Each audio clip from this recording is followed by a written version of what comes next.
Everyone, welcome back to my class. I hope कि all are well. आप सभी लोग ठीक होंगे। और अब जैसे कि फेस्टिवल आ रहा है तो काफ़ी स्टूडेंट्स जो है वो छुट्टियां मनाने के लिए अपने घर जा चुके हैं। लेकिन मेरी सबसे यही रिक्वेस्ट है कि भले ही आप छुट्टियां मनाइए और लेकिन आपको पढ़ाई भी करनी है, वीडियोस भी देखनी है, अपनी एग्ज़ाम की प्रिपरेशन करनी ही करनी है। ठीक है, पढ़ाई के साथ नो कॉम्प्रोमाइज़। ओके, तो आज की वीडियो में मैं आपके लिए लेकर आई हूँ एक नया टॉपिक थर्मल का, जो है आपका ऑटो साइकिल। जैसे कि हम साइकिल की सीरीज में बढ़ रहे हैं, मैंने इससे पहले आपके साथ कार्नोट साइकिल डिस्कस की थी। अब मैं आपको बताने वाली हूँ आज ऑटो साइकिल। जब भी साइकिल की बात होती है तो हमें उसकी इफिशियंसी के बारे में जानना ही पड़ता है। यानी ऑटो साइकिल के केस में भी हम क्या करेंगे, इफिशियंसी का डेरिवेशन करेंगे कि ऑटो साइकिल के केस में इफिशियंसी का फॉर्मूला कितना निकल कर आता है। अब ये जो ऑटो साइकिल होती है, ये कोई भी इंजन या कोई भी डिवाइस जो होती है वो किसी ना किसी साइकिल पे वर्क करती है। ठीक है भाई, कोई भी इंजन जो है वो विदाउट साइकिल नहीं वर्क करता है, किसी ना किसी साइकिल पे वो बेस्ड होता है। तो ऑटो साइकिल पे कौन सा इंजन बेस्ड है आपका? Petrol engine. यानी आपका जो पेट्रोल इंजन है वो कौन सी साइकिल पे वर्क करता है? That works on the auto cycle. तो इसलिए ही हम आज जो है वो ऑटो साइकिल के बारे में पढ़ने जा रहे हैं। तो साइकिल के बारे में जब भी बात करूंगी तो हमें उसका पीवी डायग्राम और टीएस डायग्राम के बारे में बात करनी ही पड़ेगी। तो पहले पीवी और टीएस डायग्राम बना लेते हैं। और ये भी एक क्लोज साइकिल है, तो क्लोज साइकिल में एटलीस्ट 4 प्रोसेस तो होंगे। अब उन 4 प्रोसेस के बारे में बात कर लेते हैं कि यहाँ पर वो कौन से 4 प्रोसेसेस रहने वाले हैं। तो मैं आपको पहले पीवी एंड टीएस डायग्राम बता देती हूँ। ये है आपका ऑटो साइकिल। सबसे पहले तो इसकी स्पेलिंग ही क्लियर होनी चाहिए। ये AUTO वाला ऑटो नहीं है, दैट इज OTTO। ठीक है, ऑटो एक साइंटिस्ट थे जिन्होंने अपने नाम पर ही साइकिल का नाम रखा है। तो ये आपकी होगी auto cycle, OTTO, auto cycle. इस साइकिल का पीवी और टीएस डायग्राम पहले देखेंगे, उसके बाद उसके प्रोसेसेस के बारे में बात करेंगे। तो मैं जल्दी से जो है वो पीवी डायग्राम बना देती हूँ उधर। ये आपका पीवी डायग्राम हो गया और ये आपका टीएस डायग्राम।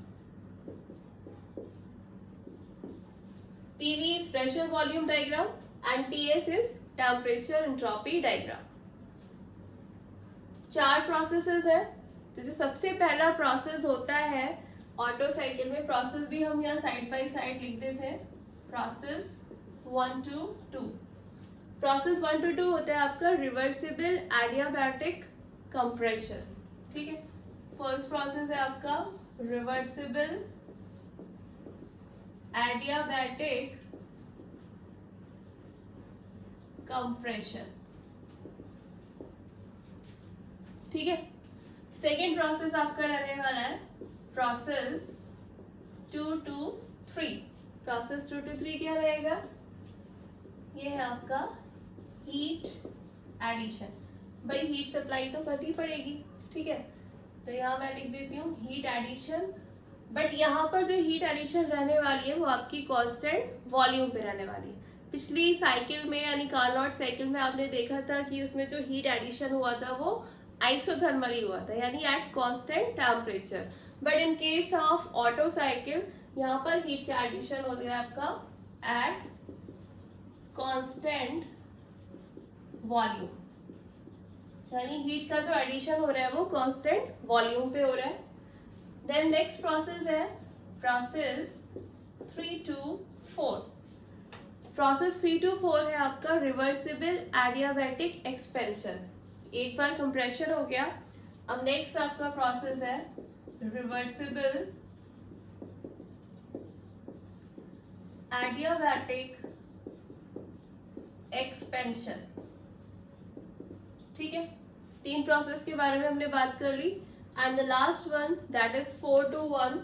तो प्रोसेस 4 to 1 आपका है हीट रिजेक्शन।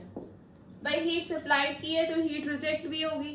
ठीक है, तो मैं यहाँ लिखती हूँ heat rejection again at constant volume. ठीक है, तो तो कार्नोट साइकिल और ऑटो साइकिल में सिर्फ इतना डिफरेंस है कि कार्नोट साइकिल में जो हीट एडिशन हो रहा था वो आइसोथर्मली हो रहा था, यानी कांस्टेंट टेम्परेचर पे हो रहा था, और यहाँ पर जो हीट एडिशन और हीट रिजेक्शन हो रहा है वो कांस्टेंट वॉल्यूम पे हो रहा है। ठीक है, बाकी दोनों प्रोसेसेस सेम है, एडियाबैटिक कंप्रेशन भी हो रहा है, एडियाबैटिक एक्सपेंशन भी हो रहा है, but heat addition and heat rejection take place at constant volume. ठीक है, मैंने चारों प्रोसेसेस के बारे में बता दिया। अब हम इसका जल्दी से पीवी और टीएस डायग्राम बना लेते हैं। मुझे लगता है अब तो आप सीख गए होंगे पीवी एंड टीएस डायग्राम बनाना, क्योंकि मैंने इतने सारे प्रोसेसेस बता दिए, उनके डेरिवेशन बता दिए और साइकिल भी बता दिए, तो इतने में तो प्रैक्टिस हो जाती है। तो इसका बना लेते हैं। पहला आपका प्रोसेस है 1 to 2, that is reversible adiabatic compression. तो यहाँ से स्टार्ट करते हैं, ये गए 1 to 2।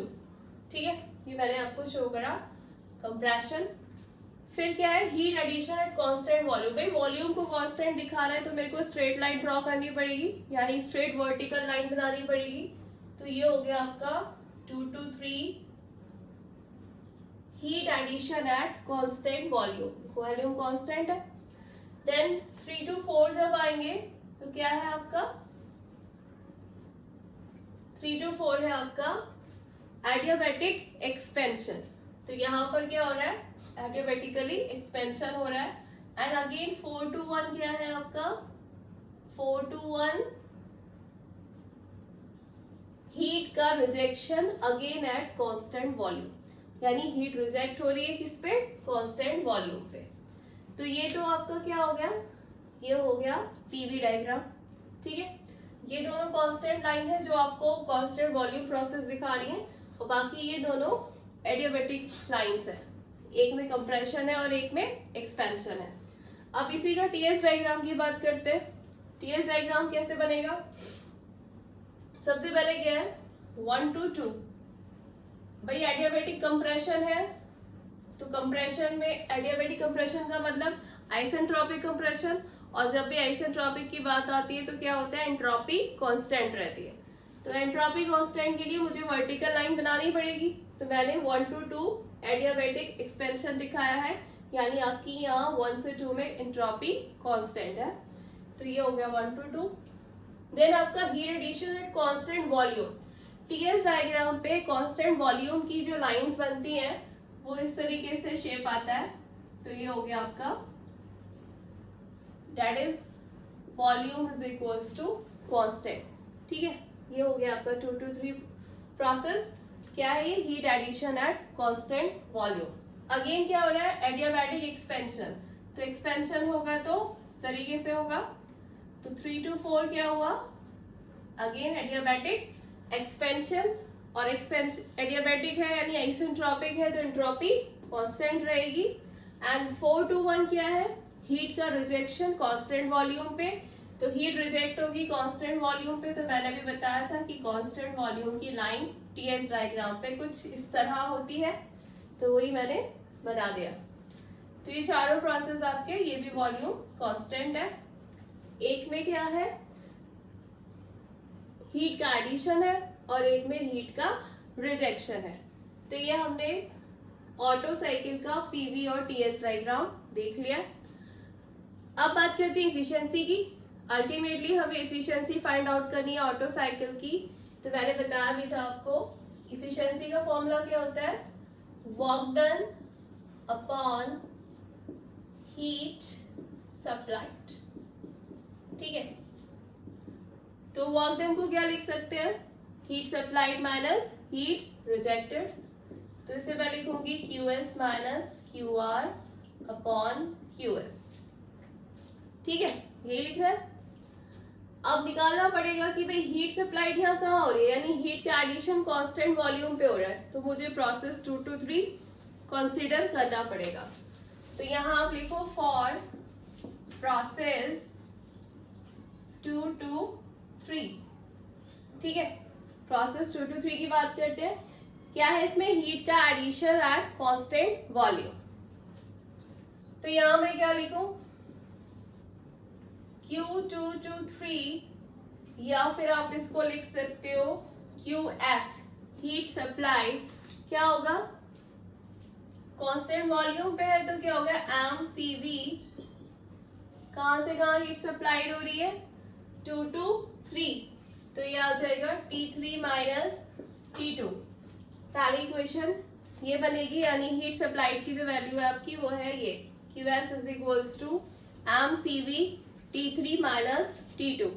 ठीक है, नेक्स्ट है आपका हीट रिजेक्टेड। तो हीट रिजेक्टेड के लिए मुझे किस प्रोसेस की बात करनी पड़ेगी, फॉर प्रोसेस 4 to 1, 4 to 1 के बारे में बात करते हैं। तो ये है आपका QR यानी हीट रिजेक्टेड Q 4 to 1, तो ये कितना आ जाएगा mCV T4 minus T1, mCV T4 minus T1। भाई हीट रिजेक्ट कहां से कहां हो रही है 4 से 1 की तरफ, तो ये आ जाएगा T4 माइनस T1। मैंने हीट सप्लाई निकाल लिया, हीट रिजेक्टेड भी निकाल लिया। अब इन दोनों को हम इस फॉर्मूले में पुट करेंगे। तो यहाँ आप देख सकते हो efficiency equals to heat supplied कितना है mCV T3 minus T2 and heat rejected कितना है mCV T4 माइनस T1।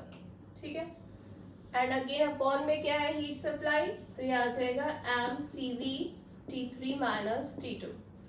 अब आप इसको और इसको कैंसिल कर सकते हो।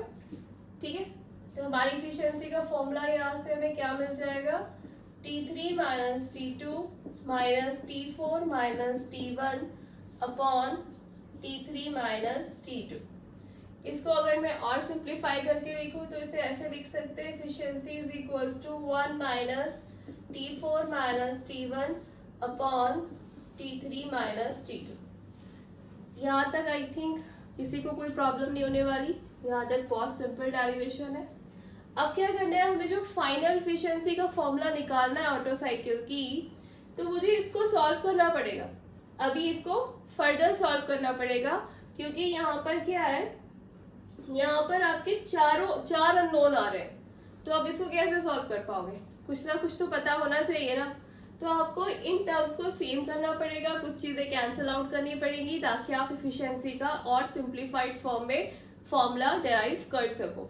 ठीक है, तो इसे कैसे करेंगे, अब हमें जो आपके ये बचे हुए एडियाबैटिक प्रोसेस है, भाई आपने हीट सप्लाइड और हीट रिजेक्टेड की तो बात कर ली। अब प्रोसेस आपका एडियाबैटिक कंप्रेशन और एडियाबैटिक एक्सपेंशन भी तो है ना, तो इसका भी तो कहीं ना कहीं यूज होगा जब भी डेरिवेशन की बात होगी। तो अब देखते हैं रिलेशनशिप, उसके बाद फाइंड आउट करते हैं अपना फॉर्मूला। ठीक है, तो आपका ये फॉर्मूला जो यहाँ तक हमने देख लिया था कि ये आ गया था आपका। अब पहले बोला है कि इसको और सिंप्लीफाई करना है, क्योंकि अभी हमारा फाइनल एफिशिएंसी का फॉर्मूला नहीं है, तो मैं इसको और सिंप्लीफाई करूंगी। तो देखते हैं, we have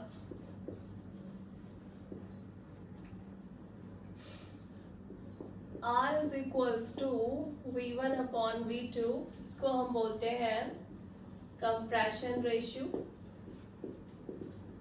and R is equals to V4 upon V3, इसको हम बोलते हैं एक्सपेंशन रेशियो।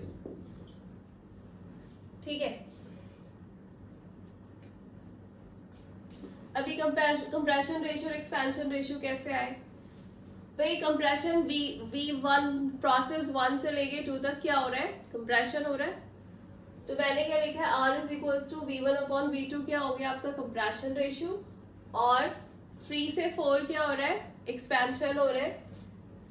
तो यहाँ आप लिख सकते हो P3 upon V4 is equals to आपका हो गया एक्सपेंशन रेशियो। ठीक है, ये डायग्राम था ना, एक बार बना लेते हैं, मैंने रफ कर दिया। PV 1 to 2, 2 to 3, 3 to 4 and 4 to 1, 1 2 3 4, ये स्ट्रेट लाइन थी आपकी।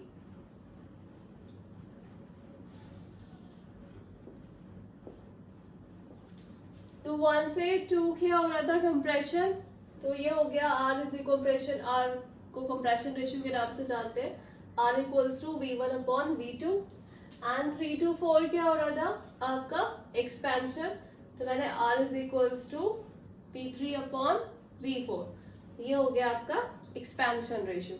ठीक है, V3 अपॉन V4 इसलिए क्योंकि इसमें से V3 ज्यादा एक्सपेंशन के बाद तो डिक्रीज होता है। ठीक है, तो ये क्या हो गया आपका V3 अपॉन V4। अब हम क्या करेंगे, we have from adiabatic process, adiabatic process में जो टेम्परेचर और वॉल्यूम के बीच का रिलेशनशिप है वो हम यहाँ पर इनपुट कराएंगे। तो हमें पता है from adiabatic process T2 upon T1 is equals to V1 upon V to the power gamma minus 1 and 1 to 2 में लगा है, एंड T4 upon T3 is equals to V3 upon V4 की पावर गामा माइनस 1।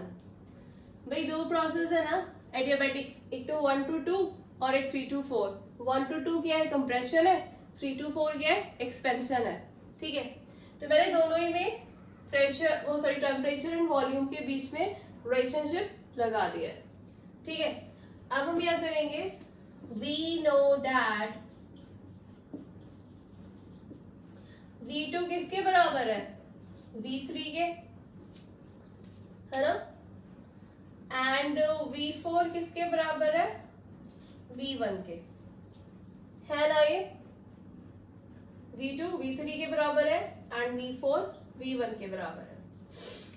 तो V3 की जगह मैं क्या लिख दूं, V2, सॉरी एक छोटी सी गलती होगी, कोई बात नहीं, ठीक कर लेते। ये V4 अपॉन V3 है, not V3 upon V4। Compression ratio आपका होगा V4 अपॉन V3। जैसे आपका एक्सपेंशन रेशियो है 1 to 2, तो मैंने क्या लिखा है V1 अपॉन V2। इसी तरीके से आपका एक्सपेंशन रेशियो है 3 to 4, तो ये आपका V4 अपॉन V3। तो इसको भी यहाँ लिख लेते हैं, ये हो जाएगा आपका V4 अपॉन V3। ठीक है, अब ये हमें पता है कि जब कांस्टेंट वॉल्यूम पे हीट सप्लाइड हो रही है और कांस्टेंट वॉल्यूम पे ही हीट रिजेक्ट हो रही है, तो V2 बराबर होगा V3 के और V4 बराबर होगा V1 के। तो मैंने ये लिखा है V2 बराबर V3, V4 बराबर V1। अब हम यहाँ क्या लिख सकते हैं, V4 किसके बराबर है, V1 के, तो मैं यहाँ पर भी तो लिख सकती हूँ ना V1, और V3 बराबर है V2 के।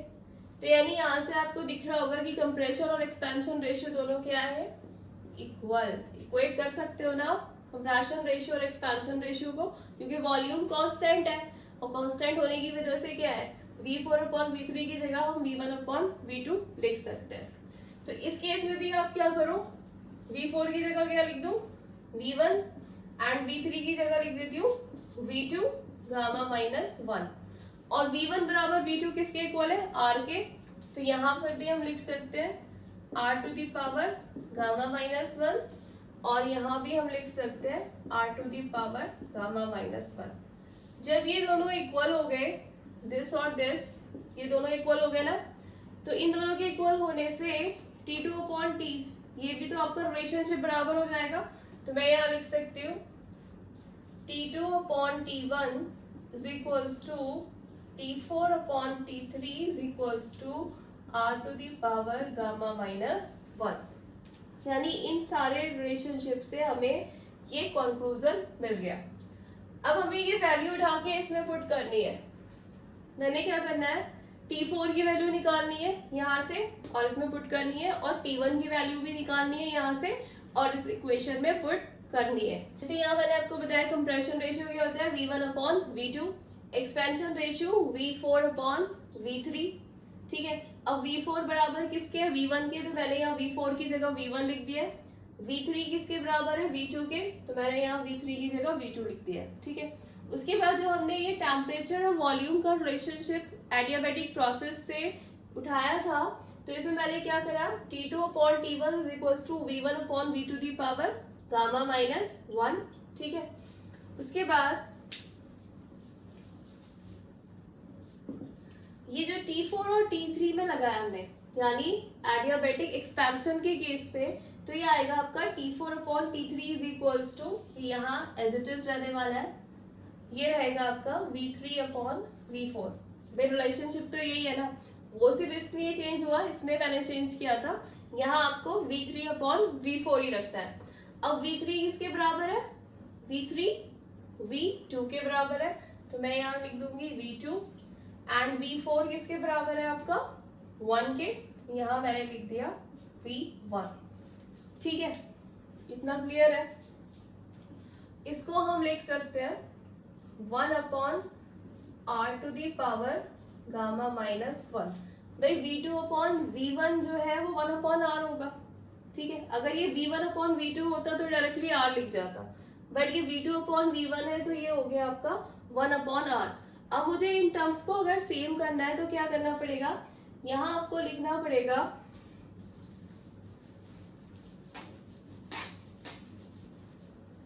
मुझे इन दोनों टर्म को सेम करना है। ठीक है, इनको सेम करने के लिए मैं इस वाली इक्वेशन को लिख देती हूँ T3 upon T4 is equals to R to the power gamma minus 1। भाई ये T4 upon T3 1 upon R gamma minus 1 आ रहा था, मैंने क्या करा, इसको उल्टा कर दिया, पोजिट कर दिया, तो ये हो गया आपका T3 upon T4 is equals to R to the power gamma minus 1। अब ये वाला टर्म और ये वाला टर्म क्या हो गया, आपस में सेम हो गए, ये दोनों इक्वल हो गए, तो यहाँ से ये दोनों भी आपके इक्वेट हम कर सकते हैं। तो इक्वेशन क्या बनेगी, T2 upon T1 is equals to T3 upon T4 is equals to R to the power gamma minus 1। ठीक है, अब यहाँ से इस इक्वेशन से हम क्या करने वाले, इस इक्वेशन से आप T4 और T1 की वैल्यू निकालोगे और यहाँ पुट कर दोगे, यही था ना हमारा फॉर्मूला एफिशिएंसी का। तो यहाँ से वैल्यू निकालते हैं आपकी T4 की, तो T4 की वैल्यू कितनी आ जाएगी, T4 इधर ले जाएंगे, T3 upon R to the power gamma minus 1। ठीक है, ये आ गई आपकी T4 की वैल्यू, और एक बार किसकी निकालनी है मुझको, T1 की, तो T1 को इधर ले जाएंगे, T1 की वैल्यू कितनी आ गई, T1 को ऊपर ले जाओ और T2 यहीं रहेगा और ये इसके नीचे आ जाएगा, तो T1 कितना आ जाएगा, T2 upon R to the power gamma minus 1।